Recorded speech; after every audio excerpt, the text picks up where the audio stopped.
ওই দেখো আপন আপনি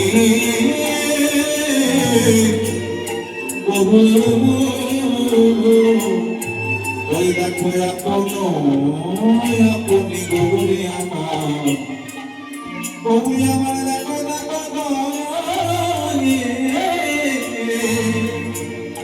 দেখো ভালো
সাধুগুরু বৈষ্ণব, আমার ভক্তমণ্ডলী বাবারা, বুদ্ধিমতী মায়েরা,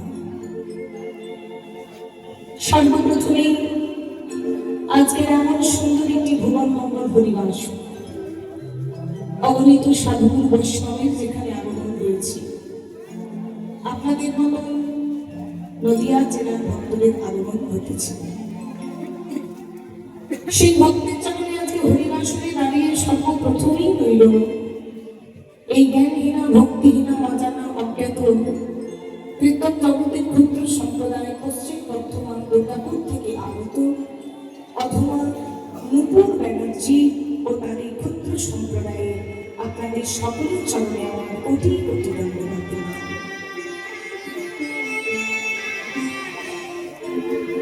সকল ভক্তবৃন্দের চরণে প্রণাম জানিয়ে রাধা কৃষ্ণ ব্রহ্মবিদায়ের চরণে ধুলায় দড়াবো দিয়ে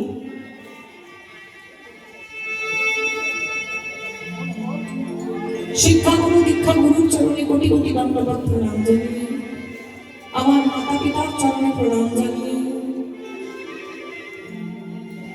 আজকে দিনার স্বাগত করব। সবাই মিলে একটু বলবেন শ্রী গুরু প্রেমানন্দে নিতাই।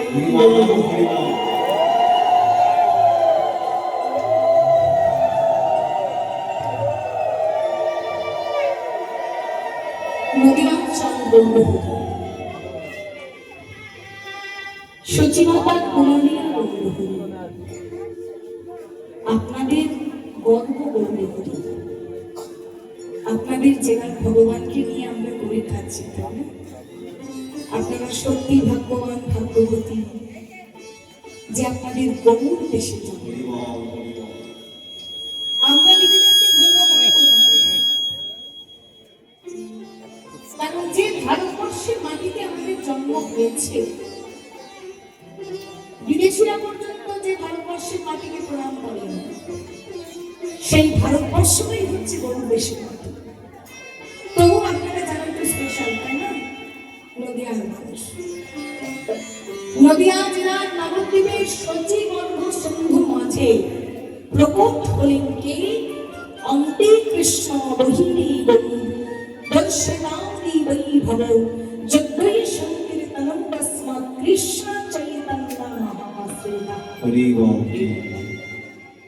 ভাগবতে তার নামে ব্যাখ্যা দিলে কৃষ্ণ বর্ণ তিসায় কৃষ্ণ সর্বমঙ্গস্ত পার্শ্বদা যদ্বৈ সংকীর্তন প্রাণৈ যজন্তি হি সুমেধা স্বাহা। সনাতন ধর্মের 18টি পুরাণ বাবা, আপনারা সবই জানেন, তবু আসলে বললে কি হয়, আমাদের কৃপা হয় আর আপনাদের শুনলে কৃপা হবে। মৎস্য পুরাণ, মার্কণ্ড পুরাণ, ভবিষ্যৎ পুরাণ, ভাগবত পুরাণ, ব্রহ্ম পুরাণ, ব্রহ্মাণ্ড পুরাণ, ব্রহ্ম বৈবর্ত পুরাণ, বায়ু পুরাণ, বিষ্ণু পুরাণ, বরাহ পুরাণ, বামন পুরাণ, লিঙ্গ পুরাণ, গরুড় পুরাণ, পদ্ম পুরাণ, নারদীয় পুরাণ, অগ্নি পুরাণ, পূর্ণ পুরাণ, স্কন্দ পুরাণ। 18টি পুরাণ।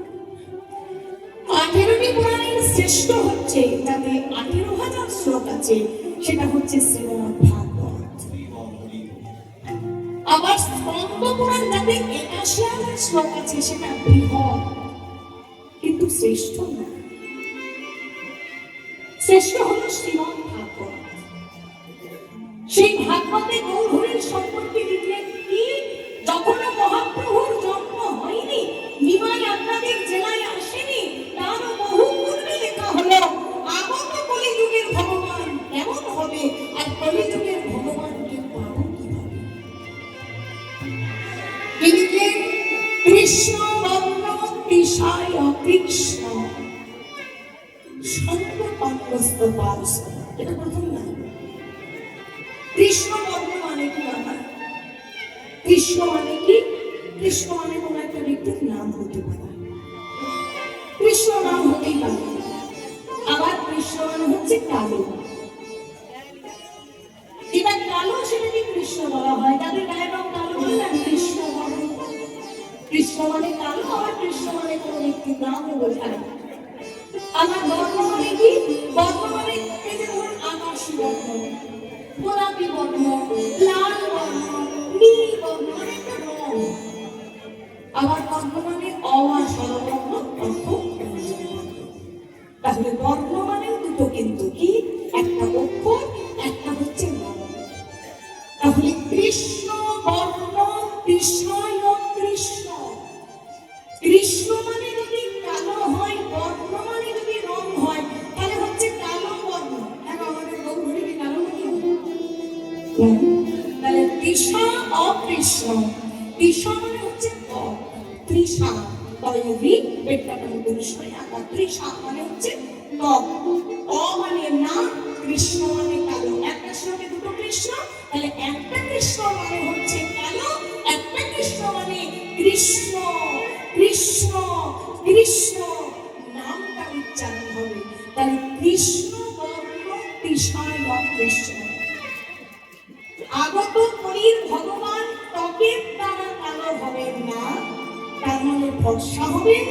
আর কৃষ্ণায় কৃষ্ণ মানে কালো হবেন না, আর কৃষ্ণ বর্ণ মানে কৃষ্ণ কৃষ্ণ বর্ণটি উচ্চারণ করবেন। তার মানে আগত কলির ভগবানের মুখে হবে কৃষ্ণ নাম। এটাই বলে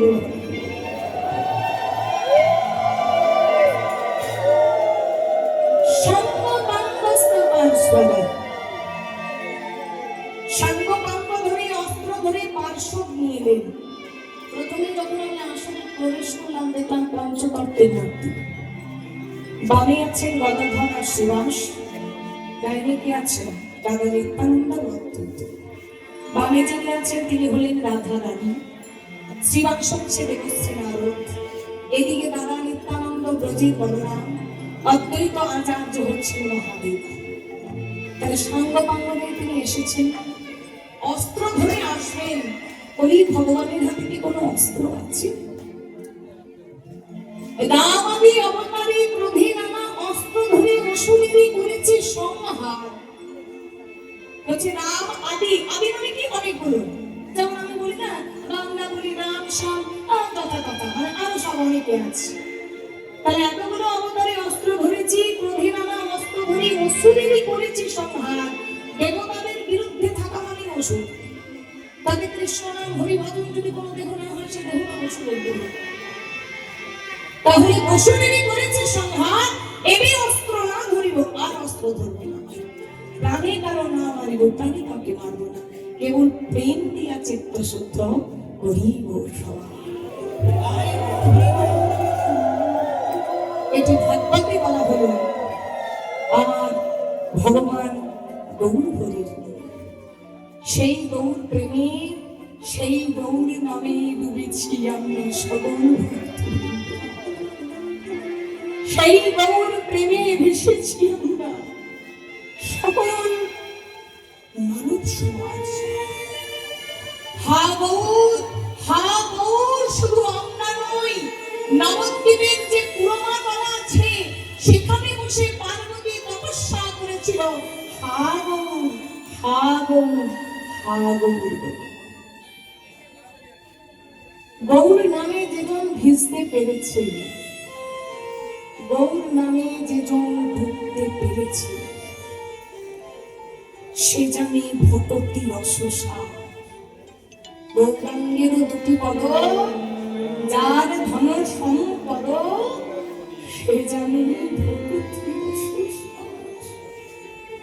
ভাগবতে বললেন ভক্তি যদি পেতে হয়, আপনাদের একটা কথা বলি, যদি আপনারা আমার বাবার বয়সী, মায়ের বয়সী, আপনাদেরকে জ্ঞান দেওয়ার মতো শিক্ষা দীক্ষা পাতেন, তবু আপনাদেরকে একটা কথা বলি, শাস্ত্রে বলছে ভক্ত মানে কণ্ঠে একবার তুলসী মালা দিলেই ভক্ত।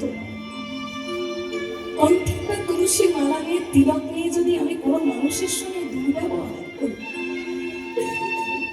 হরে কৃষ্ণ নামের মালাতে জপ করছি, আর পাশের বাড়িতে দোতলা বাড়ি হচ্ছে, আমার বাড়িটা কুড়ে ঘর হয়ে আছে, আমি হিংসাকে জ্বলে উঠছি, তাহলে ভক্ত নয়। প্রকৃত যারা ভক্ত হয়, সেটা তুলসী মালা নিয়েও সম্ভব, না নিয়েও সম্ভব। ভাগবতে বলছে আভরণী বৈষ্ণব হইল না, আভরণী মানে সাজ, আচরণী বৈষ্ণব।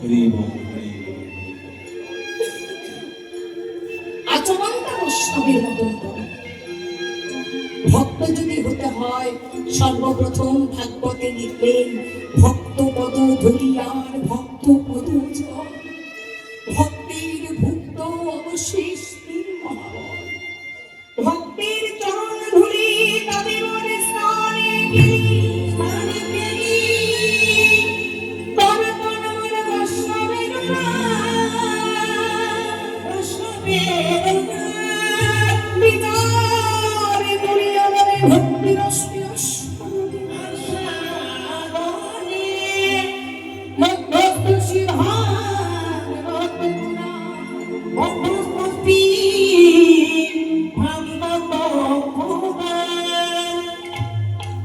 ভক্ত হতে গেলে বলছে সৎসঙ্গ করে একবার ভক্তির চরণ ধরে নাও। ভক্তির চরণ ধুলি পেতে হলে কোথায় যেতে হবে মা?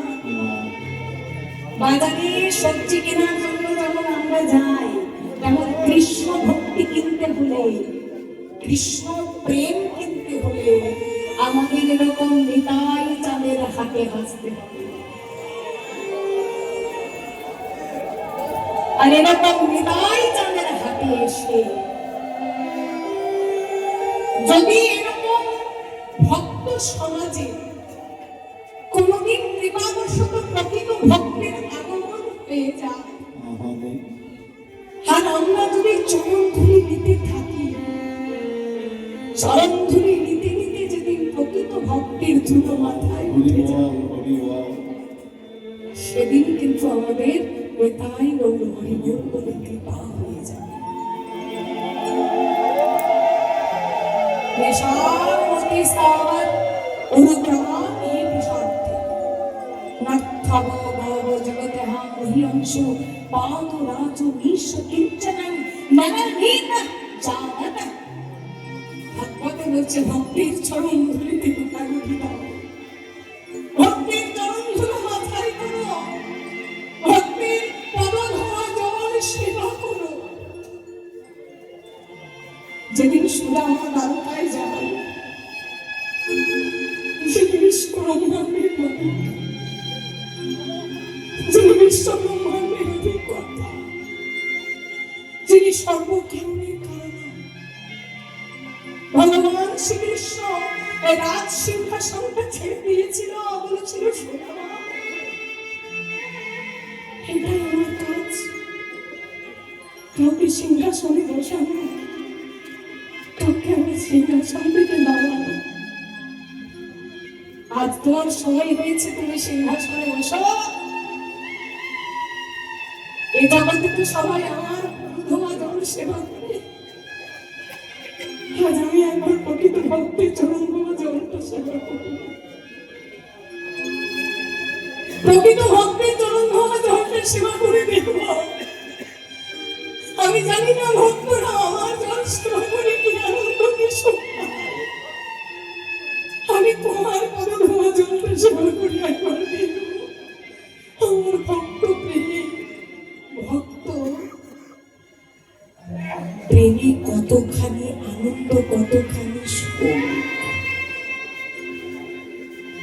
ভক্ত প্রেমটাকে বোঝার জন্য না, ভক্ত প্রেমটাকে আস্বাদন করার জন্য ভগবান কৃষ্ণ রাজা থেকে কলিযুগে ভিখারি হয়ে জন্ম নিয়েছে। জানতো রাজ সিংহাসনে বসে থাকলে কখনো ভক্ত প্রেম বোঝা যায় না। কেউ যদি রোজ সোনার থালায় দুধ ভাত খায় বাবা, সে কি কখনো খিদের মর্ম বোঝে?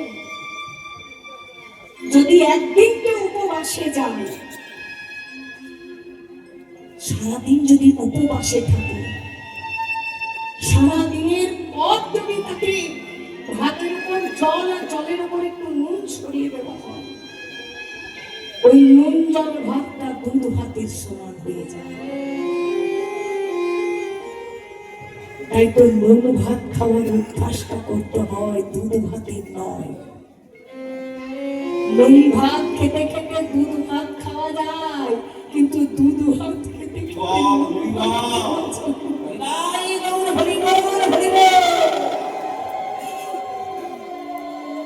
আগে নিচু হতে শেখাও।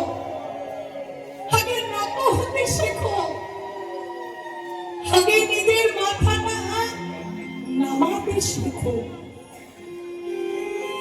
মাথাটা নত করতে করতে যেদিন প্রকৃত জায়গায় নত হয়ে যাবে সেদিন বিদায় গৌর হরি বল।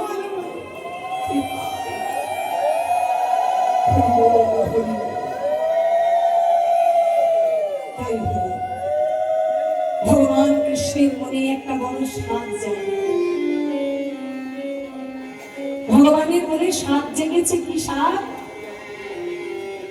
আমি একবার ভক্ত হয়ে দেখবো কৃষ্ণ প্রেমে কি আশা। সবাই যে কৃষ্ণ নামে এত কাঁদে, সবাই যে কৃষ্ণ নামে এত হাসে, সবাই যে কৃষ্ণ নামে এত আনন্দ করে, একবার কৃষ্ণ প্রেমটাকে আমাকে অনুভব করতে হবে। আচ্ছা, আমি যদি বলি যে আপনাদের মতো আমি কীর্তন শুনে একবার আনন্দ পাবো, তাহলে আমাকে তো একবার ভক্ত হয়ে বসে শুনতে হবে নাকি? আর আপনারা যদি বলেন যে একটা কীর্তনিয়া হয়ে গিয়ে কি আনন্দ সেটা দেখতে হবে, তাহলে আপনাদেরকে কীর্তন শিখে আমার গাইতে হবে। এখানে দাঁড়িয়ে আমি কোনোদিন শোনার মর্ম বুঝবো না, আর আপনারা ওখানে বসে কোনোদিন গাওয়ার মর্ম বুঝবেন না। আমাকে শুনতে হলে ওই জায়গায় যেতে হবে, আপনাদেরকে গাইতে হলে এই জায়গায় আসতে হবে। ভগবান প্রশ্ন করলেন রাধারানীকে, তোমার প্রেমটাকে আমি অনুভব করব। সঙ্গে সঙ্গে রাধারানী বললেন, ওগো বধূ, কৃষ্ণ প্রেমটাকে অনুভব করতে হলে তুমি কি পারবে কাঙ্গাল হতে আর ভিখারি হতে? বলো বলো বধূ, তুমি পারবে তোমার রাজ সিংহাসন ত্যাগ করে সর্বস্ব জলাঞ্জলি করে যৌবনকালে এই দেহ ঘরটাকে কৃষ্ণ অনুরাগের আগুনে পুড়িয়ে কৃষ্ণ কৃষ্ণ বলে তাই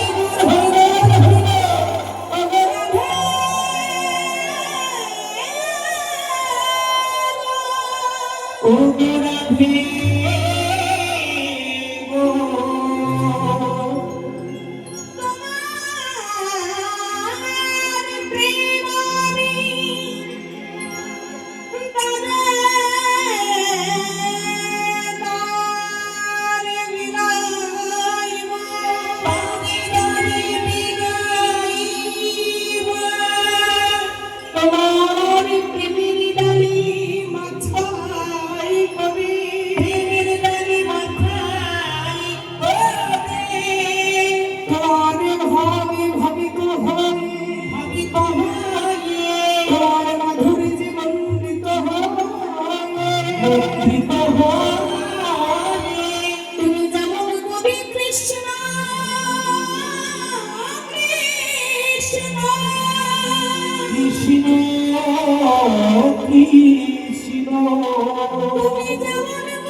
বেদের প্রতি আইব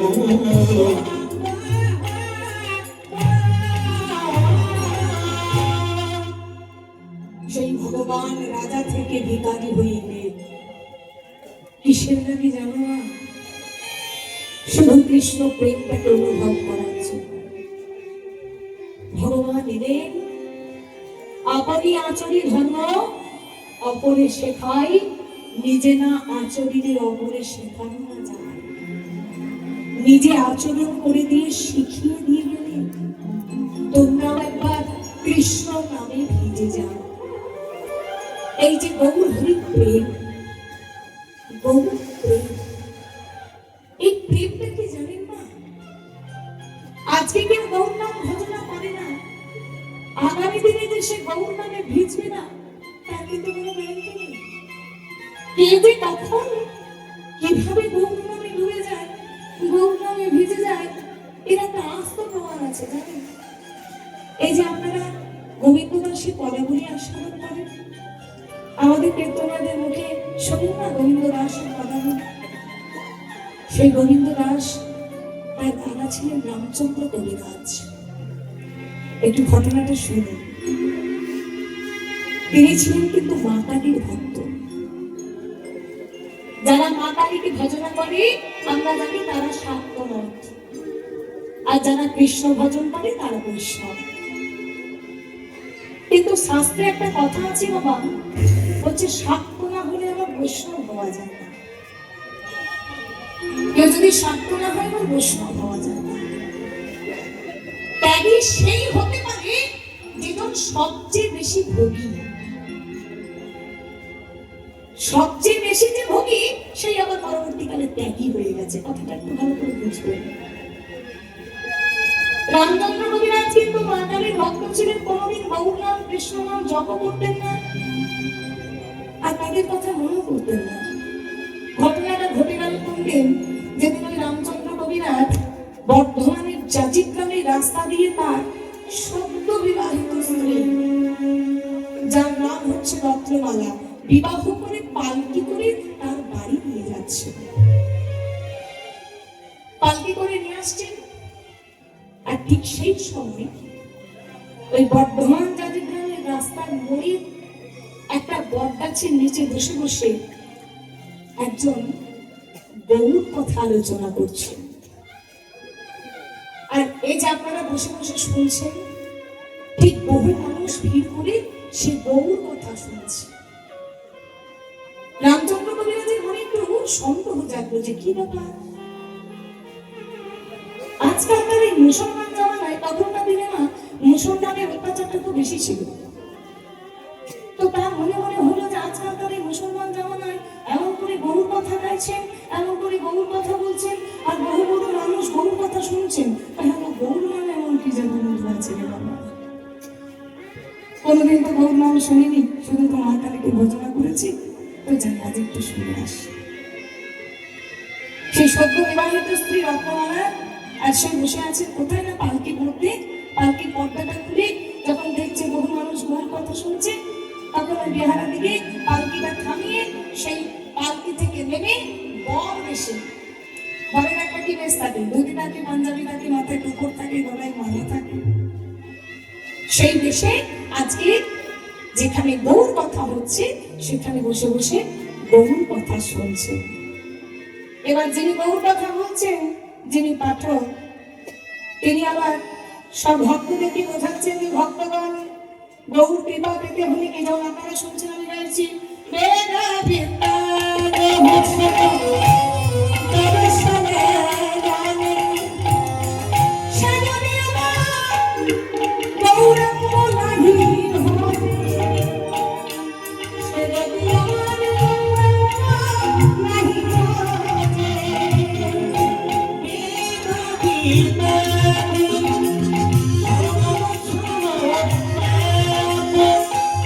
যদি আমার গৌরাঙ্গ নাহি ভাবে,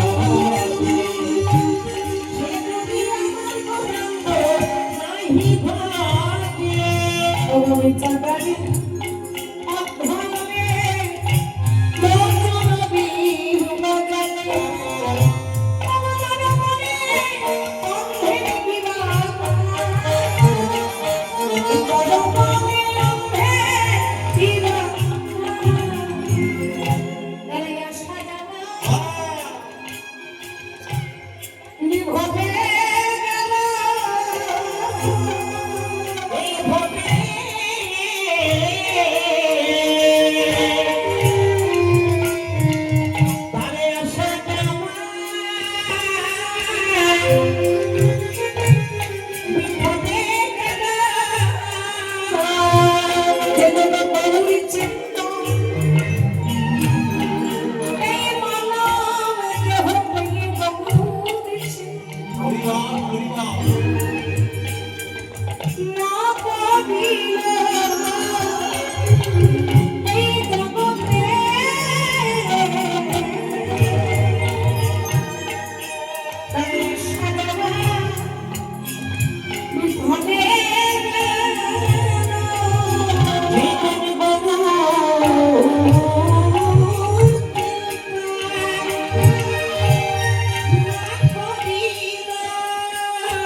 তোমাকে ওই যে সবাই ভিড়ের মাঝে দাঁড়িয়ে আছে, আরে আপনারা পিছনে কি দেখছেন?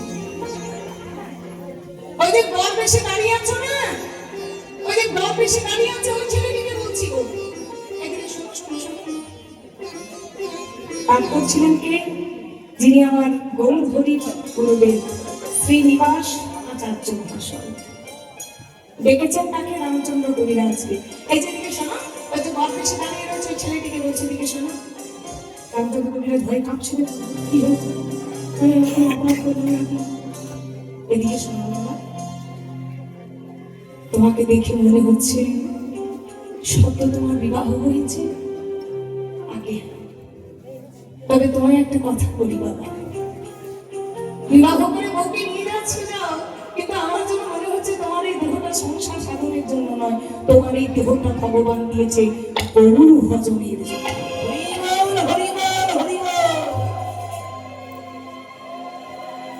আরে বাবা, যে মা কালীকে ভালোবাসে, মা কালীর ভজনা করে তার দেহটা কি করে ভজন করতে পারে?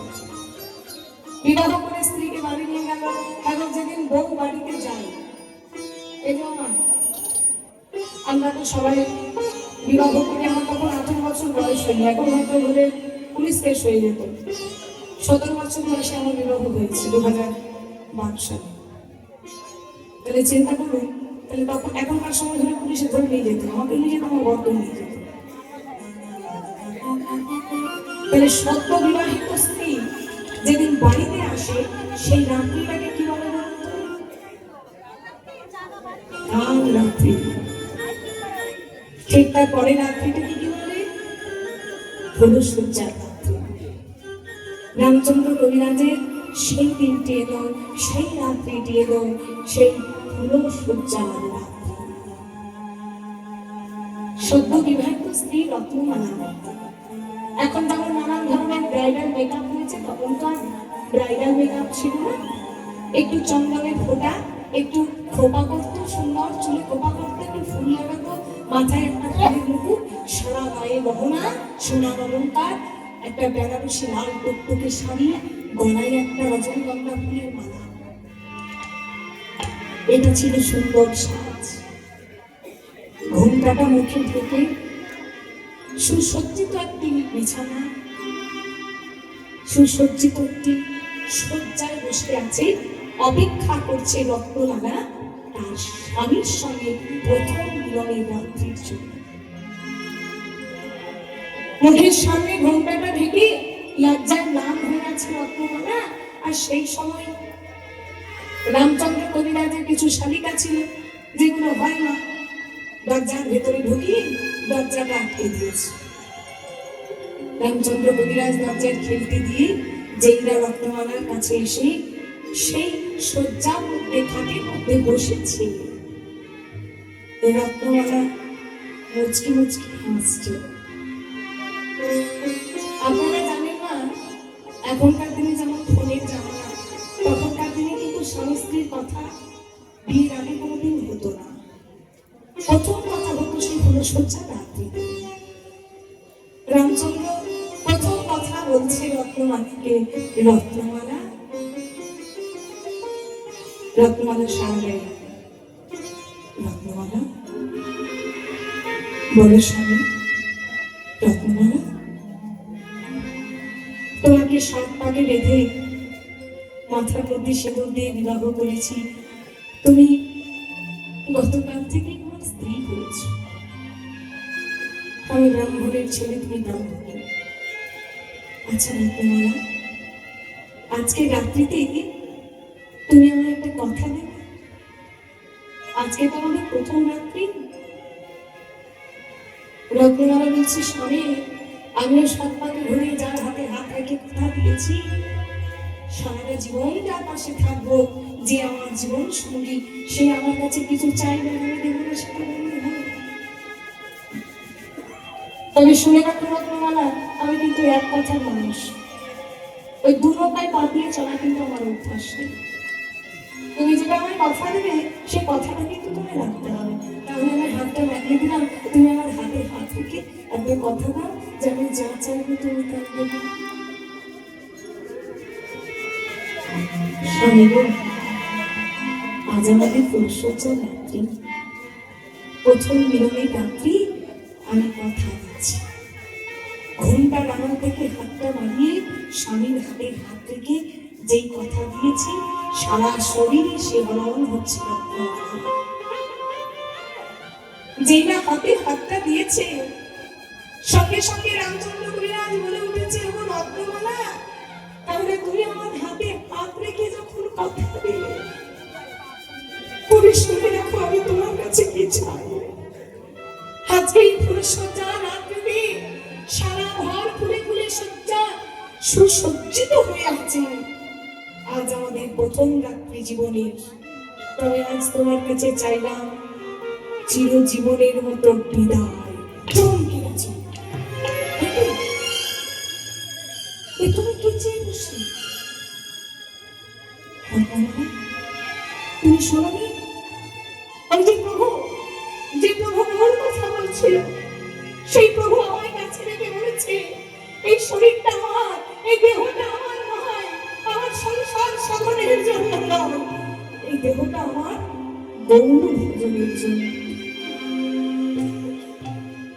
তাহলে এই দেহটা যদি গৌর ভোজনের জন্য হয়, তাহলে তুমি আজ রাতে আমার বিদায় দাও। স্বামী, এ তো হতে পারে না, হাতটা সরিয়ে নিয়েছে। রত্নমালা, বিশ্বপ্রিয়া যদি না থাকতো, তাহলে কি চৈতন্য চৈতন্য হতে? সারদা মা যদি না থাকতো তবে কি রামকৃষ্ণ হতে পারতো?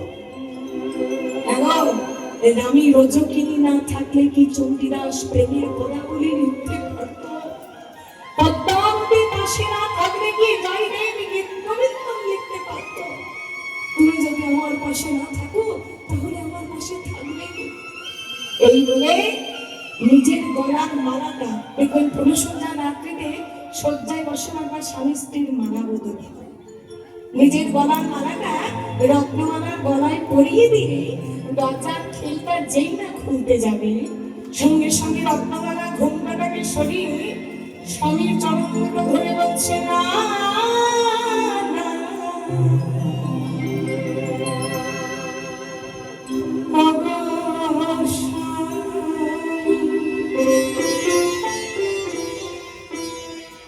যেতে তোমায়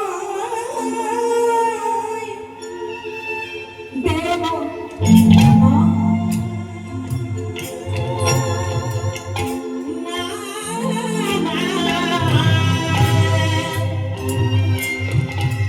ও স্বামী যেতে তোমায় দেব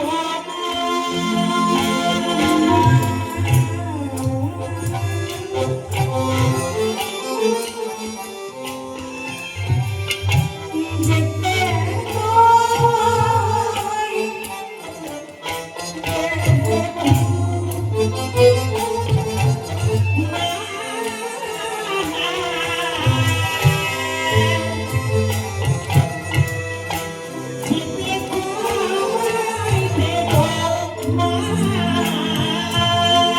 তুমি না শোনো,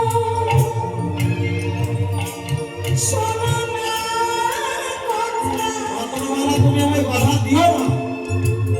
তুমি না বোঝো নারীর মনে রয়েছে। তুমি না শোনো শোনো না কথা, না বোঝো নারীর মনে এবার রত্নমালা যে মালাটি পরেছিল, সেই মালাটা রামচন্দ্রের গলায় পরিয়েছে। পরিয়ে বলছে, এই যে বিবাহ মালা, বিবাহ মালা রে। বিবাহ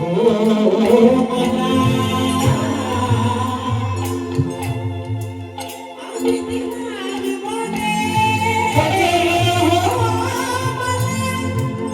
আমি বিবাহ বলে, কিন্তু ভজনে বাধা দেব না।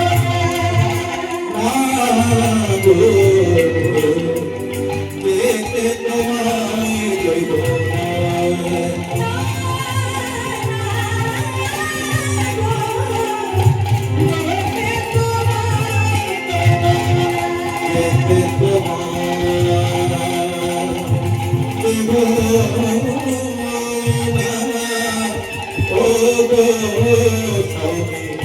যেতে তোমায় দেব না।